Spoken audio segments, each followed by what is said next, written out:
Hey, what's up guys? This is Anthony from Anthony's Customs, and for this review, we are looking at the Mafex Justice League Batman action figure. This is the Batfleck Batman, which is, as far as I'm concerned, and I think most people, the best on-screen Batman, live action-wise, that we've ever gotten.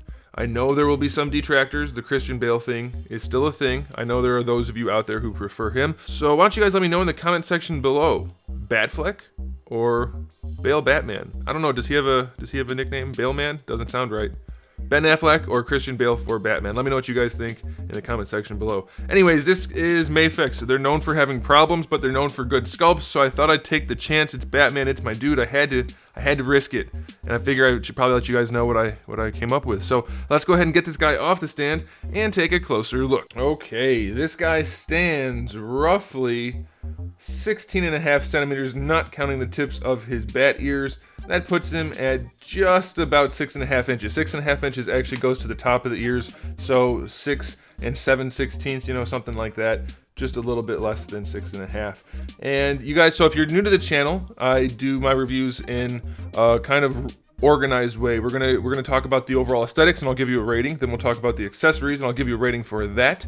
Then we'll go over the articulation, and yep, you guessed it, we're gonna have another rating. And then finally, I'll give you my final thoughts and an overall verdict type of rating. And so that's what we're gonna do. Let's go ahead and dive into the aesthetics on this guy.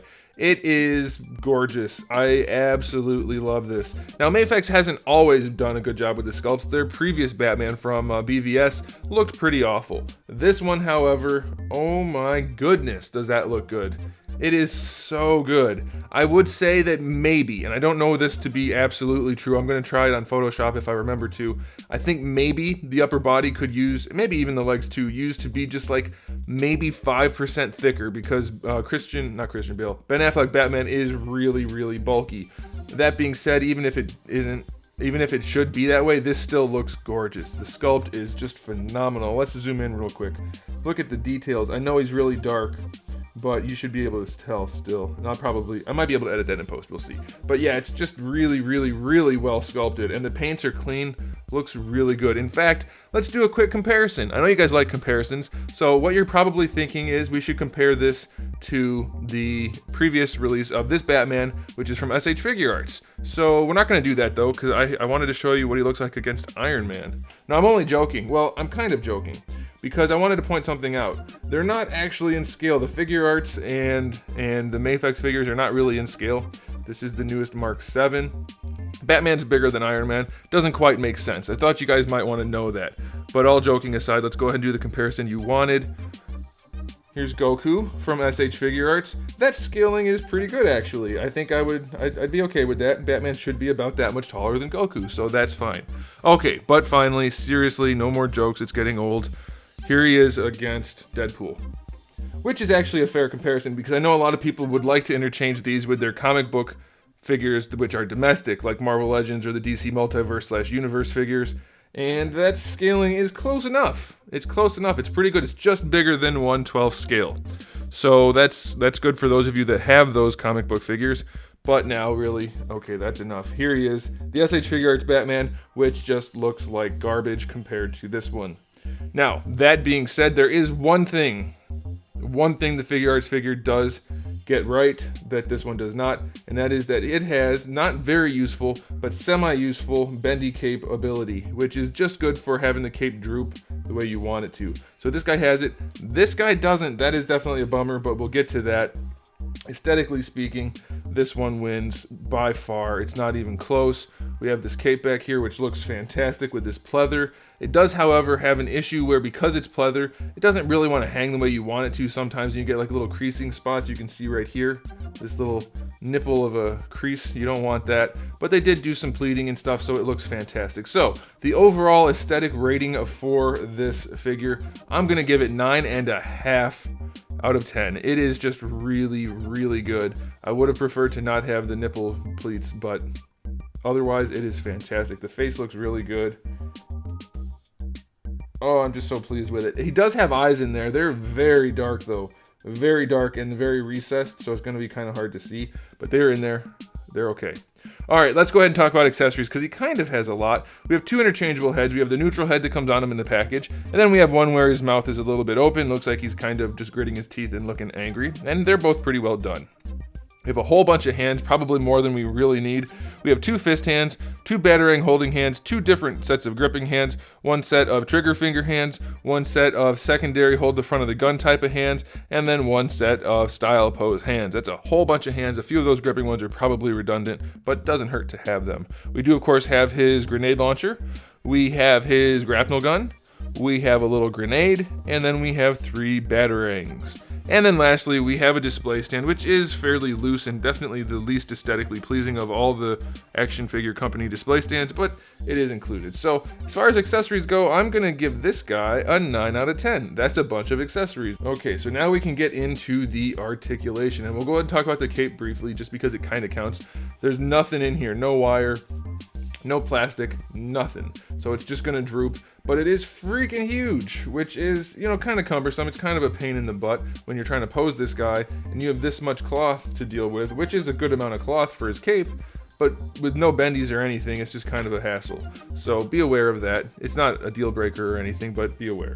Okay, for the head, let's pop it off. Double ball peg, the best you can do for a head. The neck is also on a ball peg, by the way, and the top part of the cowl moves around with it, the plastic piece, so that's cool. But watch how nice this double ball peg is for the neck.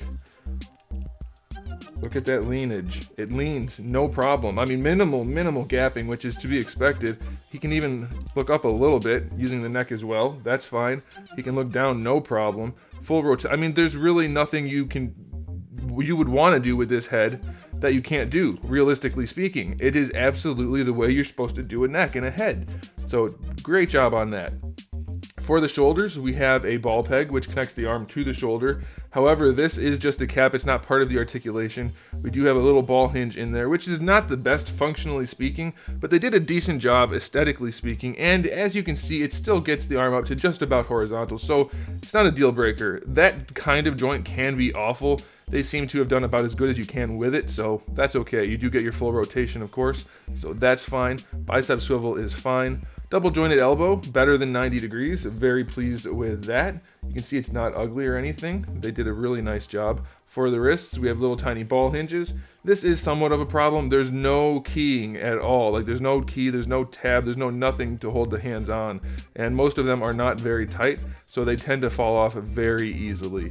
Speaking of problems, Mafex, known for their quality control issues, while definitely getting better, not quite there yet.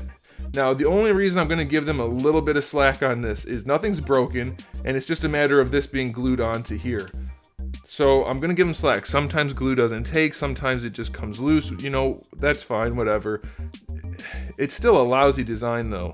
That is really not how you should do this joint. If you're going to do this joint, you should have a peg that goes down into here and use that as part of the bicep swivel. But I can glue that. I shouldn't have to, don't get me wrong, but it's just glue. Glue comes loose. I let that go on figures all the time. I just usually glue it before the review starts. But I wanted to let you know, Mafex has not rid themselves of QC issues. Okay, diaphragm joint. Feels like a double ball peg, and it functions very nicely. It leans back really far, minimal gapping. Leans forward, not anywhere near as far, but it does lean, so that's okay. And then going side to side, really nice range. Really nice range. That's awesome. And of course, full rotation. Down here we have a ball peg for the lower torso, and that just augments all of those other poses that I just showed you. So that is fantastic. The belt is connected to the crotch. We do have a bit of a paint smear down here, but that's something that, you know, you're gonna get no matter what. And it is not a floaty crotch. Be aware, not a floaty crotch. And for the hips, we have hinged ball pegs. So it's going to work like you would expect. You have the ball peg on the hinge. You can't bring the legs very far forward. That is definitely a bummer. Should have been a floaty crotch. That's not great. Going backwards, you get a little bit. If you put them all the way up, they look great, by the way, but you get minimal range in basically every direction all the way up. Going out to the side, if you drop them down, you get decent enough.